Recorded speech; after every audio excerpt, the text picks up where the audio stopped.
So hello guys, सो कैसे हैं आप सभी। सो आज हम पढ़ेंगे अपने नेक्स्ट टॉपिक के बारे में। और ये हमारा चैप्टर 1 का पार्ट 4, जिसमें हम पढ़ेंगे फर्स्ट हमारा टॉपिक जो प्लाज्मोलिसिस। सो पिछले चैप्टर में हमने पढ़ रखा था ऑस्मोसिस एंड डिफ्यूजन के बारे में, और साथ साथ एक्सोसाइटोसिस एंड एक्सोसाइटोसिस के बारे में पढ़ा था, और कुछ डिफरेंसेस पढ़े थे। तो इस क्लास में हम पढ़ेंगे फर्स्ट टॉपिक स्टार्ट करेंगे प्लाज्मोलिसिस। सो पिछले चीज़ों को रिवाइज करते जाइए और आगे आगे कवर करते जाइए। This is our purpose. Firstly हमारा टॉपिक है प्रोटोप्लाज्म। सो इसमें ये सेल का लिविंग कंटेंट्स है, जिसमें सेल वॉल इंक्लूड नहीं होती, इसे हम प्रोटोप्लाज्म कहते हैं। मतलब कि एक सेल है पूरा, एक इमेजिन करिए पूरा सेल है, ठीक है, जो कि 3D शेप में है, स्फीयर टाइप में स्पेस है, जो कि 3D शेप है।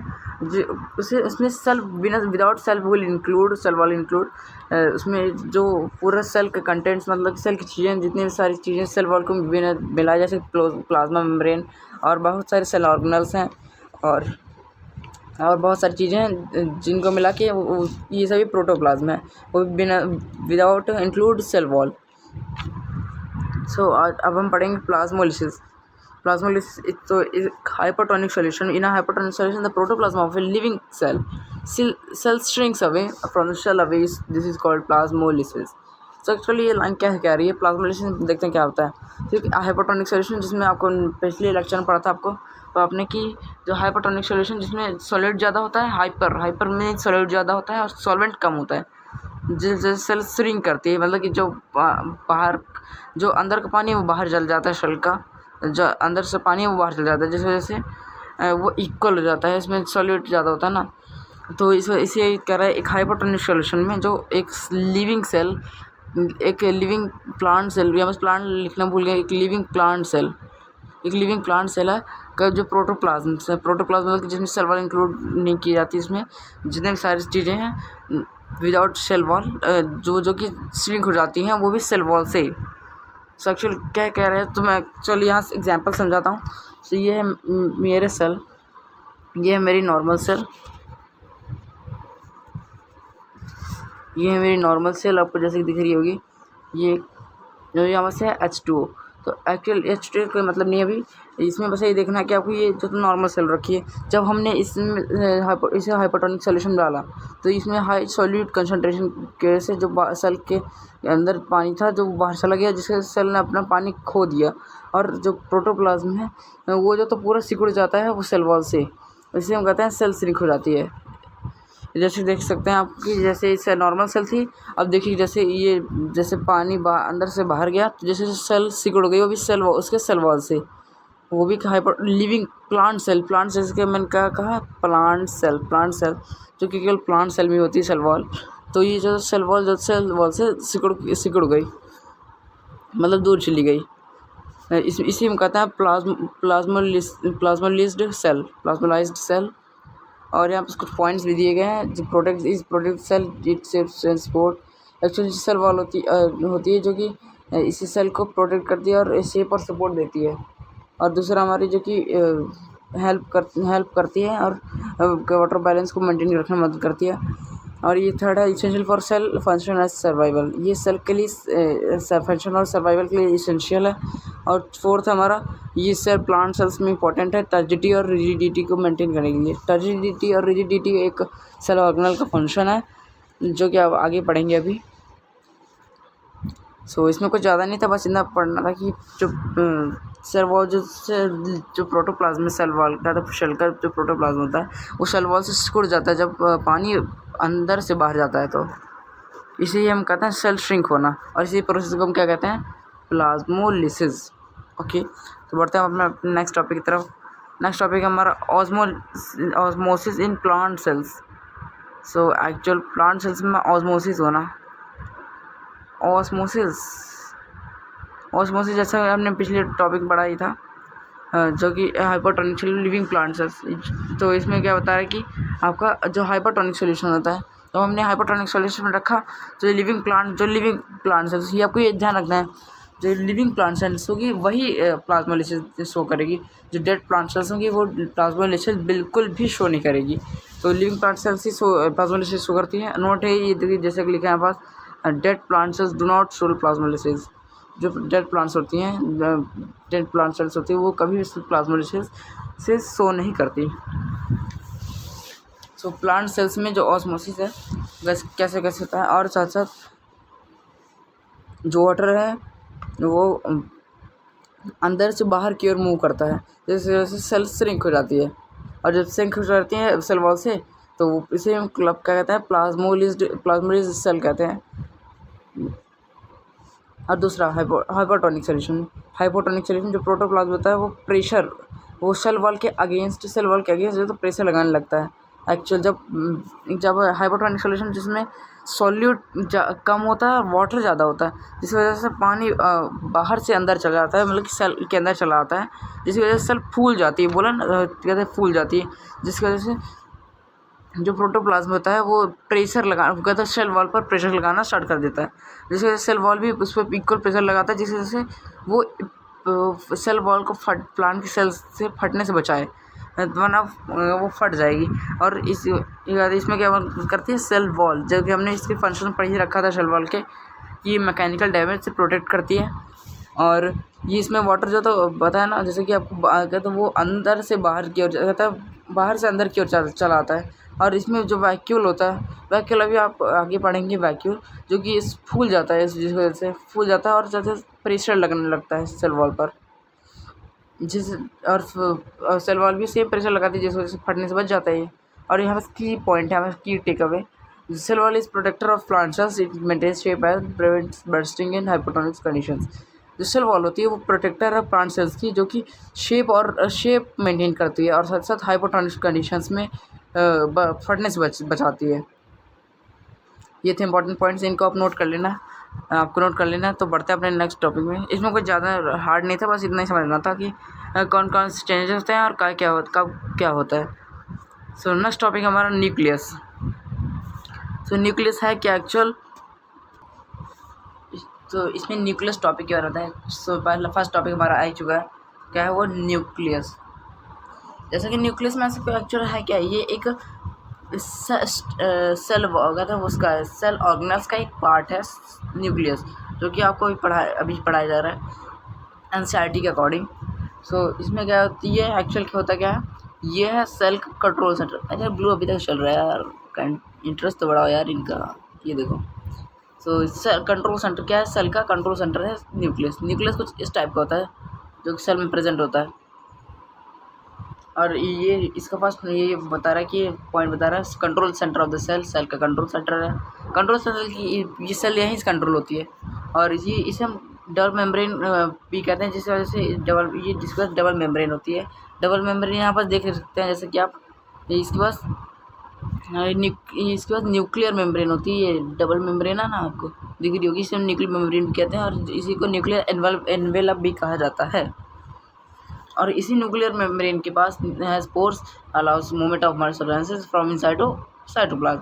एक्चुअली इन न्यूक्लियर मेम्ब्रेन के पास पोर्स भी होते हैं, जैसे कि देख सकते हैं आप, छोटे छोटे पोर्स दिख रहे हैं, छोटे पोर्स। और ये डबल मेम्ब्रेन, ये और ये डबल मेम्ब्रेन और ये छोटे पोर्स, ये जो छोटे पोर्स होते हैं वो क्या करते हैं, वो सब्सटेंसेस के मूवमेंट को, जो सब्सटेंस कहते हैं न्यूक्लियस से अंदर से बाहर जाते हैं, कहते हैं इसके अंदर साइटोप्लाज्म तक जाते हैं, तो इसी सब्सटेंसेस का अलाउ करता है मूवमेंट, इन सब्सटेंसेस की मूवमेंट को अलाउ करता है। मतलब कि जो कोई भी सब्सटेंस अगर अंदर कहते हैं साइटोप्लाज्म, मतलब कि जो ये फ्लूइड तैरता रहता है सेल के अंदर, उसी को कहते हैं ग्रीन कलर का, जिसे साइटोप्लाज्म कहते हैं, जो कि न्यूक्लियस के अंदर से साइटोप्लाज्म तक को जाता है। और लास्ट पॉइंट है हमारा, it contains genetic material DNA. ओ भाई, इसमें सबसे मेन चीज़ है जो कि ये कंटेन करता है जेनेटिक मटेरियल, जिसे हम कहते हैं DNA deoxy ribo nucleic acid, ये है इसका फुल फॉर्म। सो जेनेटिक मटेरियल मतलब कि ये हमारे करेक्टर के बारे में इंफॉर्मेशन भी कंटेन करता है डीएनए अभी आप आगे पढ़ेंगे। सो एक सेल में न्यूक्लियस कुछ इस टाइप का दिखता है, इस टाइप का सेल न्यूक्लियस दिखता है, और इसके ये न्यूक्लियर एनवेलप भी है, ये रहा देख सकते हो न्यूक्लियर एनवेलप। और साइटोप्लाज्म, ये रहा साइटोप्लाज्म ग्रीन कलर का होता है सेल के अंदर। और जैसे कि ये रहा ये होता है डीएनए भी आगे जाकर क्लियर अच्छे से दिखेगा। ये होता है डीएनए, जिसे हम क्रोमैटिन कहते हैं, और ये इन्फॉर्मेशन कंटेन करता है सेल के बारे में, हमारे कैरेक्टर के बारे में। और बाकी अब अगले पढ़ते हैं अपने अगले टॉपिक में। बस ये लास्ट पॉइंट पढ़े, की पॉइंट। न्यूक्लियस प्रोटेक्ट डीएनए, जो न्यूक्लियस है वो डीएनए को प्रोटेक्ट करता है, और ये तो सेल के एक्टिविटीज़ को कंट्रोल भी करता है। सो बढ़ते हैं अपने नेक्स्ट टॉपिक की तरफ में। इसमें न्यूक्लियस ज़्यादा कुछ नहीं था, बस इतना ही था। सो ये रहा हमारा नेक्स्ट टॉपिक, डीएनए। जैसे कि मैंने बताया था, डीएनए हमारा नेक्स्ट टॉपिक है। सो डीऑक्सी राइबोन्यूक्लिक एसिड, इसका फुल फॉर्म क्या है आपको दिख ही रहा होगा, डीऑक्सी राइबोन्यूक्लिक एसिड। सो इसमें ये क्या करता है, ये फर्स्टली तो ये थ्रेड लाइक स्ट्रक्चर न्यूक्लियस में प्रेजेंट होता है। देख सकते हो, जैसे कि ये रहा, ये मुड़ता हुआ जा रहा है, ऐसे करके ऐसे ये थ्रेड लाइक स्ट्रक्चर को कैसा होता है, ऐसे मुड़ते हुए जाता है, थ्रेड लाइक स्ट्रक्चर। ये बन गया डीएनए हमारा खुद का। तो ये जो कि थ्रेड लाइक स्ट्रक्चर होता है, वो जो कि न्यूक्लियस में प्रेजेंट होता है, जैसे कि हमने थोड़ी देर पहले पढ़ा। और दूसरा पॉइंट बता रहा है कि contain information about our character, हमारे कैरेक्टर के बारे में इन्फॉर्मेशन कंटेन करता है, जो कि हम, जैसे कि हमारे कैरेक्टर की हमारी आँखें कैसे होंगी, ग्रे कलर की होंगी, हेज़ल कलर की होंगी, ब्राउन कलर की होंगी, ग्रीन कलर की होंगी, ब्लू कलर की होंगी, रेड कलर की होंगी, ये सब। और हमारे स्किन का कलर कैसे होगा, कुछ लोग काला होता है, कुछ लोग का थोड़ा सफ़ेद होता है, फिर से सफ़ेद होता है, कुछ लोग का बहुत ज़्यादा सफ़ेद होता है। सो इसमें से इनसे ये कौन डिसाइड करता है, आपका डीएनए, ये डिसाइड करता है आपका डीएनए। और ये जो तो सबसे लास्ट पॉइंट, मेन बात, जो कि आपको ये जेनेटिक इन्फॉर्मेशन देता है हमारे आपके एक जनरेशन से दूसरे जनरेशन के बारे में, कि आपकी पहली जनरेशन कैसी थी और दूसरी जनरेशन कैसे हुई, आप कैसे हुए, और आपके पूर्वज कैसे थे, और इनके जीन। एक्चुअल हमारे सेकंड टॉपिक है जीन क्या होता है एक्चुअल जीन होता है एक, जैसे कि मान लो मैंने एक इसका स्पेसिफिक सेगमेंट काट लिया, स्पेसिफिक सेगमेंट मतलब कि एक अलग से एक पार्ट काट लिया इसका। मान लो मैंने अपने कहते हैं मुझे एक इम्पॉर्टेंट इन्फॉर्मेशन जाननी है आपके कैरेक्टर के बारे में, मैं आपका इसका एक पार्ट काट लूँगा और उसका देखूँगा, इसी को कहते हैं हम जीन। मान लो जी मैंने आपको एक पार्ट काट लिया, ये होता है जीन, और ये तो एक स्पेसिफिक सेगमेंट होता है, स्पेसिफिक सेगमेंट बोलते हैं डीएनए का। देखो भाई वोकैब तो अच्छी करनी पड़ेगी, तो स्पेसिफिक सेगमेंट ऐसे नहीं काम चलेगा, तो इस तरह समझो थोड़ा सा स्पेसिफिक सेगमेंट। और इससे हमें आपका एक इम्पॉर्टेंट इन्फॉर्मेशन पता चलेगी कि आपके कोई, चाहे तो वो स्किन कलर भी हो सकता है, या तो फिर आइज़ का कलर हो सकता है, या तो और कोई चीज़ भी हो सकती है। और जीन एक डीएनए के स्पेसिफिक सेगमेंट है, जो कि कोड कंटेन करता है पार्टिकुलर कैरेक्टर के लिए, पर्टिकुलर कैरेक्टर, जैसे कि कोई भी कैरेक्टर की कैरेक्टरिस्टिक जाननी है हमें, तो उसका एक कोड कंटेन करता है, ठीक है। जैसे कि आई कलर के लिए अलग कोड होगा, स्किन कलर के लिए अलग कोड होगा, नोज के शेप के लिए अलग कोड होगा, उसके अकॉर्डिंग ये कंटेन करता है कोड। और इसका में कोई की पॉइंट है लास्ट में, DNA carries the blueprint of life and passes it on next generation. जो डीएनए वो ब्लूप्रिंट ऑफ लाइफ का ब्लूप्रिंट कंटेन करता है, जो कि नेक्स्ट जनरेशन से पास होता हुआ जाता है। सो ये था हमारा कुछ डीएनए का टॉपिक, कुछ ऐसा था। सो इसमें जो कि जिसमें हमें इसमें पढ़ा कि जीन के डीएनए के बारे में, और इसी स्पेसिफिक सेगमेंट जीन के बारे में। ये दोनों ही अपने से थोड़ा, ये दोनों अपने आपस में कनेक्टेड है, बस ये एक्चुअल क्या है कि ये डीएनए कुछ ऐसा होता है, और उसका स्पेसिफिक सेगमेंट काट लो तो आप जीन ये इस तरह कुछ मिल जाएगा। सो बढ़ते हैं अपने नेक्स्ट टॉपिक में। नेक्स्ट टॉपिक है chromatin and as chromosomes. Actually ये टॉपिक है क्या? सो ये होता है डायनेमिक फॉर्म्स, डीएनए का एक डायनेमिक फॉर्म है, जो कि न्यूक्लियस में प्रेजेंट होता है। कलर चेंज कर लेते हैं, पर्पल कर लेते हैं। तो ये एक जो कि ये जैसे न्यूक्लियस में जो डीएनए प्रेजेंट होता है, उसका एक डायनेमिक फॉर्म है। जैसे कि फर्स्ट ये हमारा क्रोमैटिन एंड क्रोमोसोम्स। तो क्रोमैटिन है हमारा फर्स्ट, तो एक्चुअली जब हमारा जो सेल होती है, तो उसमें जो डीएनए होता है वो क्रोमैटिन फॉर्म में पड़ा होता है, स्कैटर्ड। क्रोमैटिन मतलब कि स्कैटर्ड फॉर्म में पड़ा होता है न्यूक्लियस में, वो भी थ्रेड लाइक स्ट्रक्चर के फॉर्म में। जो क्रोमैटिन होता है वो स्कैटर्ड फॉर्म में होता है, वो डीएनए के स्कैटर्ड फॉर्म में होता है, जो कि न्यूक्लियस में प्रेजेंट होता है, और ये थ्रेड जैसे दिखता है, और जब सेल डिवाइड होने की बात, जब क्या एक्चुअल क्या होता है, जब सेल डिवाइड होने की बारी, नॉर्मली सेल में जो डीएनए है वो ऐसे गुछड़ पिछड़ पड़ा रहेगा, उसमें कोई भी चेंजेस नहीं होगा। जब सेल डिवाइड होने की बारी आएगी, जब एक सेल से दूसरे दो नई सेल बनेंगी, तब क्या होगा, तब बनेंगी क्रोमोसोम्स। क्रोमोसोम बनेंगे, क्या बनेंगे, तब बनेंगी ये क्रोमोसोम्स। क्रोमोसोम्स एक्चुअल इस ऐसे कैची टाइप होते हैं थोड़े से, इनकी जो ये जब ये कन्वर्ट होंगे इसमें डिवाइड होके, तो ये जो इनका डीएनए होगा वो एक्चुअल इस टाइप में होगा, हाईली कंडेंस्ड होगा और साथ साथ कोइल्ड फॉर्म में होगा डीएनए के, और न्यूक्लियस में जो कि प्रेजेंट होगा। तो कोई ऐसा कुछ कैची टाइप से बनेगा, ऐसे कैची टाइप से रहेगा वो डीएनए। ड्राइंग में जाना यार, बनी ना सामने ड्राइंग, तुम इस पर क्यों जा रहे हो?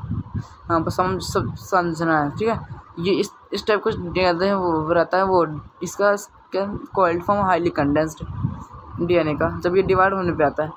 नॉर्मली तो एक थ्रेड लाइक स्ट्रक्चर रहता है, बट ये जब डिवाइड होता है तो हाईली कंडेंस्ड हो जाता है और कोइल्ड फॉर्म में हो जाता है डीएनए के, और रॉड शेप स्ट्रक्चर भी होते हैं। और इसका की पॉइंट ये है कि क्रोमैटिन होते हैं जो कि कंडेंस्ड होते हैं और क्रोमोसोम्स बनाते हैं। जब ये कंडेंस करते हैं तो क्रोमोसोम्स बनाते हैं, और जब डिवाइड होते हैं तो कंडेंस होकर क्रोमोसोम्स का फॉर्म लेते हैं। और ये क्या कहते हैं, helps in protecting during cell division. Cell division during के दौरान क्या करते हैं, डीएनए को प्रोटेक्ट करने में काम आते हैं। और ये इनक्यूरेट्स बाकी ये दोनों टॉपिक्स, और ये फोर्थ वाला टॉपिक है essential for growth, repair and reproduction of living organisms. तो ये क्या करते हैं, लिविंग ऑर्गेनिम्स के लिए कहते हैं ग्रोथ, रिपेयर और रिप्रोडक्शन के लिए एसेंशियल होते हैं। सो ये हमारा कुछ क्रोमैटिन क्रोमोसोम्स का स्ट्रक्चर, इसमें कुछ ज़्यादा नहीं था, बस ये एक्चुअल होता क्या है कि ये फैल तो जो सेल होती है इसमें डीएनए ऐसे कैसे थ्रेड टाइप में पड़ा होता है, जैसे कुछ कुछ भी कैसे पड़ा रहता है। जब सेल डिवाइड होने की बारी आती है, मतलब जब सेल का बंटवारा होने की बात आती है, तब ये क्या हो जाते हैं, तब ये थोड़े एक्टिव जैसे टाइप लिखते हैं, रॉड जैसे स्ट्रक्चर बन जाते हैं, और वो भी हाईली कंडेंस्ड होकर कोइल्ड फॉर्म में बन जाते हैं। सो बस इसमें इतना था, और बढ़ते हैं नेक्स्ट टॉपिक में। नेक्स्ट टॉपिक क्या है हमारा, सो नेक्स्ट टॉपिक है हमारा prokaryotic and versus eukaryotic cell. So इसमें कुछ की डिफरेंसेस दिए गए हैं जो कि आज अभी हम पढ़ेंगे वीक ग्लैंस पर, एट अ ग्लैंस। सो जो वीडियो क्लास तक वीडियो पर बने रहिएगा। वीडियो क्लास में मैं आपको कुछ क्वेश्चन देने वाला हूँ जो कि आपके लिए बहुत ही ज़्यादा इंपॉर्टेंट है, वो एग्जाम्स में भी बहुत ज़्यादा इंपॉर्टेंट होते हैं और वो आते भी हैं। सो फर्स्ट हमारा डिफरेंस प्रोकैरियोटिक सेल। और फर्स्टली कि इसमें क्या है कि एक्चुअल पहला से इसमें फीचर है न्यूक्लियर रीजन के बारे में। तो फर्स्ट बता रहे कि जो प्रोकैरियोटिक सेल, मतलब प्रोकैरियोटिक एक्चुअल होता क्या है, प्रोकैरियोटिक मतलब प्रिमिटिव टाइप की कुछ ऐसी सेल्स होती हैं जो कि प्रिमिटिव टाइप की होती हैं। प्रिमिटिव मतलब कि पुरानी, सदियों पुरानी टाइप की जो सेल्स होती है। इसमें nuclear region is not well defined and it is known as nucleoid. So जो सदियों पुरानी जो सेल्स होती हैं उनमें जो न्यूक्लियर रीजन होता है वो वेल डिफाइंड नहीं होता, मतलब कि उनमें कोई भी डिफाइंड वेल रीजन नहीं होता। और साथ ही साथ इसे हम न्यूक्लियोइड भी कहते हैं। ये इम्पॉर्टेंट है आपके लिए, सबसे मेन है इसमें, इसे हम न्यूक्लियोइड भी कहते हैं। और सेकंड में हमारा फर्स्ट टाइम यूकैरियोटिक में भी देख लेते हैं। इसमें जो न्यूक्लियर रीजन वेल डिफाइंड रहता है और साथ से न्यूक्लियर एनवलप से भी घिरा हुआ है। और दूसरा फीचर हमारा न्यूक्लियर मेम्ब्रेन के बारे में। तो इसमें न्यूक्लियर प्रोकैरियोटिक टाइप की सेल्स में हमें न्यूक्लियर मेम्ब्रेन देखने को नहीं मिलता, और उसमें हमें यूकैरियोटिक मतलब नए टाइप की सेल्स, वो प्रिमिटिव टाइप की सेल्स हैं प्रोकैरियोटिक, और न्यू टाइप की सेल्स यूकैरियोटिक। नए टाइप की सेल्स में हमें न्यूक्लियर मेम्ब्रेन देखने को मिलते हैं। और थर्ड फीचर हमारा इनका ऑर्गेनेल्स एज राइबोसोम्स के बारे में। तो इनके पास मेम्ब्रेन बाउंड सेल, मतलब कि मेम्ब्रेन की सीमा पर मेम्ब्रेन के सीमा पर जो सेल ऑर्गेनल्स होते हैं, cell organelles and ribosomes present होते हैं। But eukaryotic membrane boundary cells जो प्रेजेंट सेल ऑर्गेनल्स प्रेजेंट होते हैं, राइबोसोम्स प्रेजेंट होते हैं। एक्चुअल इसमें जो प्रिमिटिव टाइप सेल है, पुरानी सेल्स हैं, इनमें जो होता है एक्चुअल जो सेल ऑर्गेनल्स होते हैं वो एब्सेंट होते हैं। जो यहाँ पर नहीं लिखा है यहाँ पर लिख लेना, ये एब्सेंट होते हैं, सेल ऑर्गेनल्स इसमें एब्सेंट होते हैं, और राइबोसोम्स प्रेजेंट होते हैं सर। और इसमें जो क्रोमोसोम्स होते हैं जो क्रोमोसोम्स होते हैं, अगला फीचर हमारा फीचर है क्रोमोसोम्स। तो प्रिमिटिव टाइप के सेल्स हमारे पास केवल एक क्रोमोसोम होता है और नए टाइप के सेल्स में हमारे एक से ज़्यादा क्रोमोसोम्स होते हैं। और इनके फीचर साइज के बारे में देख लेते हैं। साइज इनमें नॉर्मली जो प्रिमिटिव टाइप की सेल्स थी उनमें 1 to 10 नैनोमीटर होती है। कहते हैं नैनोमीटर को हम NM से कहते हैं वो करते हैं। नैनोमीटर में एक्चुअल हम उससे NM से क्या कहता है शो करते हैं, नैनोमीटर से हम शो करते हैं। और इसकी जो नए टाइप के सेल्स हैं उनमें उनका साइज 5 to 100 नैनोमीटर तक का होता है। और इसमें जो नए टाइप के सेल्स हैं जैसे फ्लैजिला, इसमें जो फ्लैजिला की बात करेंगे फीचर्स में, तो नए पुराने टाइप के सेल्स में जो फ्लैजिला है वो प्रेजेंट होता है ताकि उन्हें मूवमेंट करने में हेल्प करें। और ये जो नए टाइप के जो सेल्स होती है उनमें फ्लैजिला नहीं होता क्योंकि वो नए टाइप के सेल्स हैं और उनमें बहुत से फीचर्स अवेलेबल हैं। और इसमें जो एग्जांपल्स हैं इनके अगला फीचर लास्ट फीचर इनका examples like bacteria and then जो यूकैरियोटिक मतलब नए टाइप के सेल्स में प्लांट्स एनिमल्स एंड फंजाई, ये होता है नए टाइप के सेल्स। सो अगला टॉपिक हमारा, और इसमें कोई आपको डाउट तो होगा नहीं, बस इतना, बस इसमें डिफरेंस समझने से बस ये एग्ज़ाम्स के लिए इंपॉर्टेंट भी है, तो नोट ज़रूर करिएगा इसको। और हमारा कुछ क्वेश्चन दिए गए हैं बहुत शायद से, ओके, तो यहाँ पर दिए गए हैं कुछ क्वेश्चन हमारे। सो फर्स्ट हमारा question, how is a prokaryotic cell different from the eukaryotic cell, give an example of each type. तो ये होते हैं so first give example of each type of cell. So actual क्या करेंगे कि जो प्रोकैरियोटिक और यूकैरियोटिक सेल ये एक दूसरे से अलग ही होता है और इनके एक एग्जांपल दीजिए। तो ये जो तो मैम भी हम जस्ट पढ़ के आए हैं, तो इसका आंसर आप कमेंट करेंगे और साथ साथ हम दूसरा क्वेश्चन आपके लिए दूसरा क्वेश्चन भी है जो कि जो एक्चुअल आपको एक्चुअल करना क्या है, ये फर्स्ट वाला क्वेश्चन भी कंप्लीट करना है खुद से और ये दूसरा क्वेश्चन भी आपको कंप्लीट करना है। ये आपका होमवर्क क्या है, HW, ये आपका HW है। तो इसमें को बता जब सिर्फ हिंट दे देता हूँ आपको, इसमें आप क्रोमोसोम्स के बारे में बताना और क्रोमेटिन के बारे में बताना, और इसे आपको इसमें आपको प्रोकैरियोटिक और यूकैरियोटिक सेल के बारे में बताना है। सो मैं मिलता हूँ अपनी नेक्स्ट लेक्चर में, तब तक के लिए बाय बाय। एंड इन क्वेश्चंस का आंसर आप कमेंट में दे दीजिए ना, तब तक के लिए बाय बाय।